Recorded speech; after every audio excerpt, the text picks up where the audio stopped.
Assalamualaikum warahmatullahi wabarakatuh. Selamat pagi anak-anak. Bagaimana kabarnya hari ini? Semoga kita selalu diberi kesehatan oleh Allah Subhanahu wa taala dan selalu dilindungi oleh Allah Subhanahu wa taala. Amin. Baiklah anak-anakku yang solih dan solihah, hari ini kita akan belajar mata pelajaran pendidikan agama Islam dan budi pekerti dengan tema memahami dan menceritakan kisah keteladanan Nabi Muhammad SAW. Sebelum kita mulai materi pada pagi hari ini, marilah kita berdoa terlebih dahulu. Semoga ilmu yang kita pelajari hari ini bermanfaat dan barokah. Baiklah, mari kita berdoa. Doa sebelum belajar. Bismillahirrahmanirrahim. Raditu billahi robba wa bil islami dina wa bi muhammadin nabiyyan wa rasula. Rabbi zidni ilma warzuqni fahma. Amin ya rabbal alamin.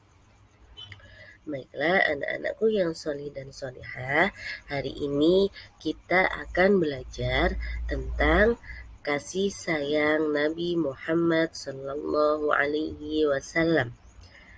Sejak dari kecil hingga dewasa, Nabi Muhammad Sallallahu Alaihi Wasallam selalu berperilaku mulia, hormat kepada yang lebih tua, dan menyayangi yang lebih muda. Beliau menyayangi semua umatnya, terutama orang fakir, orang miskin, dan anak-anak yatim. Contoh kasih sayang Nabi Muhammad SAW salah satunya ada di sebuah kisah Nabi Muhammad SAW kepada pengemis Yahudi buta.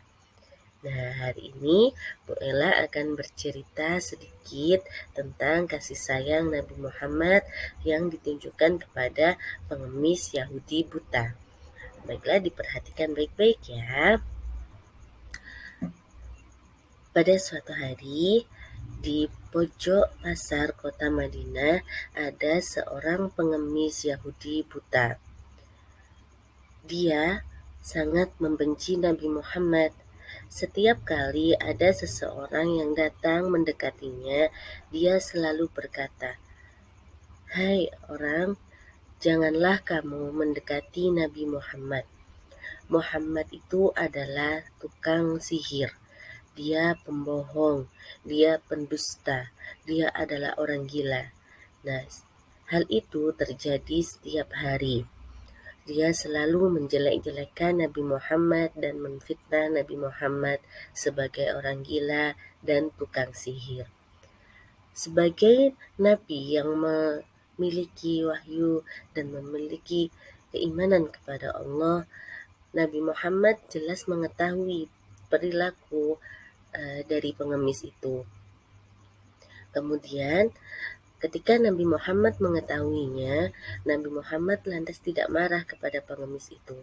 Setiap pagi, Nabi Muhammad datang menemui pengemis itu dan membawakan makanan untuk pengemis itu. Ketika Nabi Muhammad datang menemuinya dan membawakan makanan, si pengemis itu berkata kepada Nabi Muhammad, "Wahai anak muda, janganlah kau mendekati Nabi Muhammad, karena Muhammad itu adalah seorang penyihir. Dia seorang pembohong. Dia juga orang yang gila." Pengemis itu berkata seperti itu kepada Nabi Muhammad.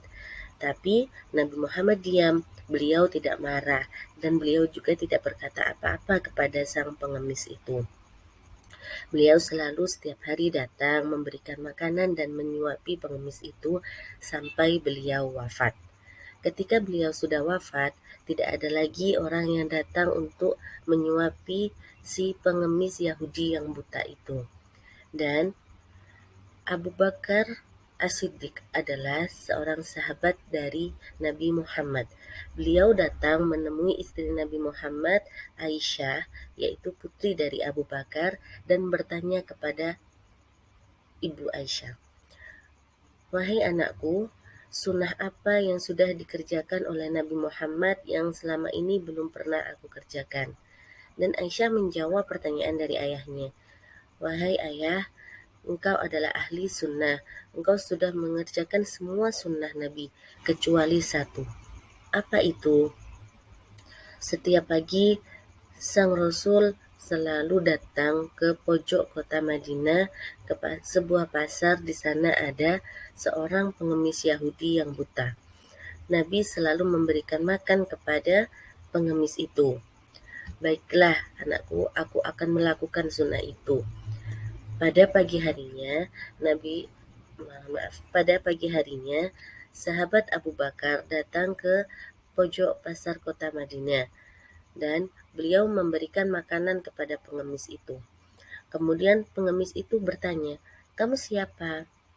"Aku orang yang setiap hari memberimu makan," jawab Abu Bakar. Kemudian sang pengemis itu menjawab, "Bukan, kamu bukan orang yang memberiku makan. Ketika orang itu memberiku makan, aku tidak harus mengunyah dan menyuapkan makanan itu ke dalam mulutku. Orang itu sangat mulia. Dia menyuapiku dan menghaluskan makananku sebelum diberikan kepadaku." Seketika itu Nabi Abu Bakar langsung menangis dan berkata, "Sungguh mulia orang yang memberimu makan, tapi sekarang beliau sudah wafat. Apakah kamu tahu siapakah dia? Dia adalah Nabi Muhammad SAW." Mendengar cerita dari Abu Bakar, sang pengemis menangis. "Apakah benar yang kamu bicarakan?" "Iya, beliau adalah Nabi Muhammad SAW." Dan pengemis itu berkata, "Setiap hari aku selalu menghinanya, aku menfitnahnya, dan aku menuduhnya seorang penyihir. Tapi dia begitu mulia, beliau selalu menyuapiku makanan dan memberiku makanan setiap pagi." Dengan mendengar cerita dari Abu Bakar itu, kemudian sang pengemis itu lalu mengucapkan syahadat di depan Abu Bakar karena melihat kemuliaan dan kasih sayang Nabi Muhammad SAW. Dari situ kita dapat mengetahui bahwa Nabi Muhammad adalah orang yang mulia dan penuh kasih sayang kepada umatnya. Meskipun orang Yahudi telah menghina Nabi Muhammad, tapi Nabi Muhammad sangat memiliki rasa kasih sayang kepada orang lain. Dan pengemis Yahudi itu masuk Islam dengan melihat kemuliaan dan kasih sayang Nabi Muhammad. Umat Islam dapat mengambil teladan dari sikap dan sifat Nabi Muhammad SAW, mempraktikkan budi luhur yang sesuai ajaran Al-Quran yang mulia. Nabi Muhammad SAW adalah teladan yang baik bagi seluruh umat manusia, seperti matahari yang menerangi seluruh alam beserta isinya. Nabi Muhammad SAW, Nabi terakhir, menyempurnakan dan memperbaiki akhlak umat manusia menjadi lebih mulia. Baiklah anak-anak, itu tadi cerita dari kasih sayang Nabi Muhammad SAW. Tugas kalian hari ini adalah, di sini ada sebuah cerita. Kakak menyuruh Ari membeli pensil. Kakak memberi Ari uang 5.000. Ari memakai uang itu untuk jajan. Ari mengatakan kepada kakaknya bahwa uangnya hilang terjatuh. Nah, itu tadi sebuah cerita singkat. Kemudian tugas kalian adalah pengembangan karakter. Ada 2 pertanyaan yang harus kalian jawab. Yang pertama, bagaimana menurut kalian tindakan Ari tersebut? Yang kedua, jika ingin meneladani sikap Nabi Muhammad SAW, apa yang harus dilakukan Ari? Nah, nanti tugasnya dikerjakan di buku PAI, ditulis dengan tulisan yang rapi, kemudian difoto, dikirimkan ke nomor WA-nya Bu Ella. Baiklah anak-anak, demikian materi pendidikan agama Islam pada pagi hari ini. Semoga ilmu yang kita dapatkan bermanfaat dan kita bisa meneladani sikap dan sifat Rasulullah Shallallahu Alaihi Wasallam. Demikian materi pada pagi hari ini. Bu El akhiri. Wassalamualaikum warahmatullahi wabarakatuh.